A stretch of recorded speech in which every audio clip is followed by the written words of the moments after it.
A few months ago, I was balding. When I realized that, I started to use a lot of tools and products to change that, which I did.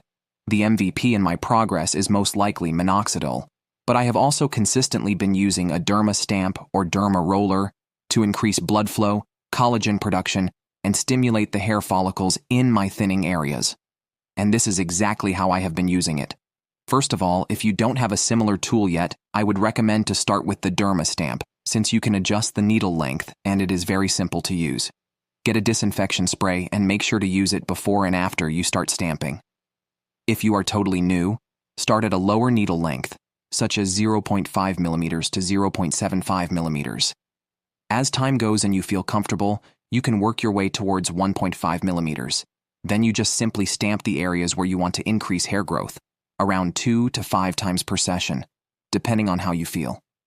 Make sure to do it firmly, but with reasonable pressure. Repeat this 2 times per week, and that's it.